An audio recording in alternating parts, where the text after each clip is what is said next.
Hello, and welcome everyone. I hope this course is really delivering the perceived value you are expecting. In this lecture, we will explore the various standards and regulations that are crucial for information security and cybersecurity. Understanding these key regulations and security standards is essential for businesses to ensure compliance and protect their information systems. We're going first to discuss the hierarchy and importance of laws, acts, regulations, and standards in the context of information security and cybersecurity. Understanding these distinctions is crucial for ensuring compliance and maintaining robust governance within your organization. On the screen, we have a table list the key differences and enforcement level and examples of each. Let's go through them one by one. First and foremost, we have laws. Laws are systems of rules created and enforced by governmental institutions to regulate behavior. They are mandatory, meaning everyone within the jurisdiction must follow them. Failure to comply with the law can result in severe penalties, fines, or other legal consequences. Government agencies enforce these laws to ensure adherence. Next, we have acts. An act is a formal written statute enacted by a legislative body, such as a parliament or Congress. Acts address specific issues or areas and become part of the legal framework once passed. They carry the same mandatory compliance requirements as laws. Third in our hierarchy are regulations. Regulations are rules or directives made and maintained by an authority, such as a government agency, to implement and enforce laws and acts. They provide the specifics on how laws and acts should be followed and are essential for ensuring regulatory compliance. Lastly, we have standards. A standard is a set of guidelines or best practices developed by professional or industry organizations to achieve specific goals. Standards are typically voluntary, but can become mandatory if adopted into law or regulation. They ensure consistency, safety, and quality by providing a benchmark for performance. Now, let's go through the key acts and standards that are important for anyone working in auditing, information security, and cybersecurity. Let's start by the Sarbanes-Oxley Act, or SOX. We cannot talk about SOX Act without telling you the story of Enron. In the early 2000s, Enron Corporation, once a leading energy company, collapsed in a massive scandal. Enron used complex financial structures to hide debt and inflate profits. In 2001, whistleblower Sharon Watkins exposed these accounting frauds, leading to Enron's bankruptcy and significant losses for employees and investors. The Enron scandal, along with other corporate scandals like those involving WorldCom and Tyco, shook public confidence in the financial markets and corporate governance. In response, the U.S. Congress enacted the Sarbanes-Oxley Act in 2002, named after Senator Paul Sarbanes and Representative Michael Oxley. The scandal revealed severe flaws in corporate governance and financial reporting, prompting the U.S. Congress to pass the Sarbanes-Oxley Act, SOX, in 2002. SOX aimed to restore investor confidence by enforcing stricter regulations on financial disclosures, enhancing corporate accountability, and establishing the Public Company Accounting Oversight Board, PCAOB, to oversee audits. This legislation has since played a crucial role in preventing corporate fraud and ensuring transparency in financial markets. This regulation applies to any organization that participates in the U.S. stock market. SOX aims to enhance the accuracy and reliability of corporate disclosures and protect investors by improving the accuracy and reliability of corporate disclosures. SOX requires CEOs and CFOs to personally certify the accuracy of financial statements and disclosures, making them directly accountable for any misrepresentations. SOX introduces severe penalties for fraudulent financial activity, including fines and imprisonment for executives who knowingly provide false financial information. Section 404 of SOX requires management and external auditors to report on the adequacy of a company's internal controls over financial reporting. SOX restricts the types of non-audit services that auditors can provide to their clients to prevent conflicts of interest. It also requires the rotation of lead audit partners every 5 years. To comply with SOX directives, ensure your organization conducts independent audits within the required time frame and that executives attest to the accuracy of financial reports.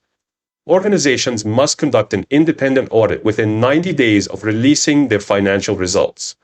This audit validates the accuracy of financial information, such as revenue and profit.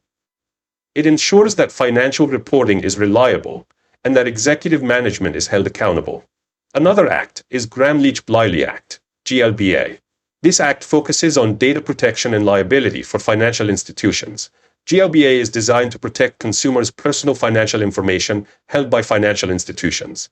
To comply with GLBA, implement robust data protection measures to secure customer information. They must ensure the confidentiality and integrity of personal data. Another standard is Basel Accord. This standard relates to risk management controls in banking. The Basel Accord aims to strengthen the regulation, supervision, and risk management within the banking sector.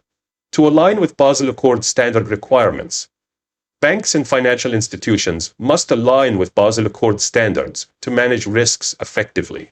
Align your risk management practices with Basel standards to mitigate risks effectively. Central banks and major financial institutions use these standards globally. Health Insurance Portability and Accountability Act, HIPAA. This act protects the privacy of medical records and personal health information, HI. HIPAA aims to provide data privacy and security provisions for safeguarding medical information. To comply with HIPAA, healthcare organizations must secure patient information, including medical history and treatment details, implementing strong privacy and security measures. They must ensure the confidentiality, integrity, and availability of PHI. The next act that we want to discuss is the Federal Information Security Modernization Act, FISMA. Is a United States federal law that was enacted in 2014. It updated and replaced the earlier Federal Information Security Management Act of 2002. This standard applies to contractors working for the U.S. Department of Defense and other federal agencies. FISMA aims to protect government information and assets against natural or man-made threats. To comply with this act, contractors must follow specific security controls to protect federal information. They must ensure the confidentiality, integrity, and availability of federal information systems. Next, we have the Payment Card Industry Data Security Standard, PCI DSS. This standard applies to any organization handling cardholder data for payment processing. PCI DSS aims to enhance cardholder data security and facilitate the adoption of consistent data security measures globally. To meet PCI DSS requirements, organizations must comply with PCI DSS to ensure secure handling of cardholder data. Ensure secure handling of cardholder data and maintain compliance with PCI standards. One important information is that the compliance levels or requirements to be a PCI DSS certified by central banks or card schema providers such as Visa or MasterCard or American Express might vary based on transaction volumes that are processed by the financial institution every year. Moving to the General Data Protection Regulation, GDPR. GDPR protects personal identifiable information, PII, of EU citizens. GDPR ensures the protection of individuals' data privacy and gives individuals control over their personal data. There are many requirements for GDPR, but notably following should be followed. Organizations must secure and manage personal data in compliance with GDPR, even if they are outside the EU, but handle EU citizens' data. Protect personal data and ensure compliance with data protection regulations. They must implement data protection measures and report breaches within 72 hours. The General Data Protection Regulation, GDPR, enforced by the European Union since May 2018, imposes strict fines for non-compliance with its data protection rules. GDPR fines are divided into two tiers. Lower tier, up to €10 million or 2% of the annual global turnover, for less severe violations, such as failing to maintain records or notify authorities of breaches. Higher tier, up to €20 million or 4% of the annual global turnover, for more severe violations, including breaches of data processing principles and data subjects' rights. Factors influencing fines include the nature and gravity of the infringement, whether it was intentional or negligent, mitigation efforts, previous infringements, cooperation with authorities, and the type of personal data affected. Notable GDPR fines. Amazon, €746 for data processing violations. Google, €50 million for lack of transparency in consent issues. British Airways, proposed £183 million for a data breach affecting 500,000 customers. Marriott International, proposed £99 million for a data breach impacting 339 million guest records. These fines emphasize the importance of robust data protection practices and serve as a deterrent to ensure organizations comply with GDPR requirements. Another notable standard is the ISO IEC 27001 and ISO IEC 27002. These standards provide guidelines for information security management. Organizations can certify against ISO IEC 27001. They must follow ISO IEC 27002 to implement and maintain information security controls and processes. The ISO 27001 2022 edition includes 93 controls, is categorized into 4 broad categories. These standards help organizations manage and protect information assets systematically and cost-effectively. Next, we have NIST Special Publication Number 800-53, published by the National Institute of Standards and Technology (IST) for federal organizations. IR provides a framework for security controls to ensure mature and effective security practices. NIST SP 800-53 helps federal organizations and contractors protect their information systems. Still, there are many other standards. I can also give you a glimpse on a couple more. NERC focuses on the security of operation of technology, OT, in critical infrastructure, such as power plants and water treatment facilities. It ensures the protection of critical infrastructure systems. ISO 31000 provides a framework for risk management, helping organizations manage risks effectively.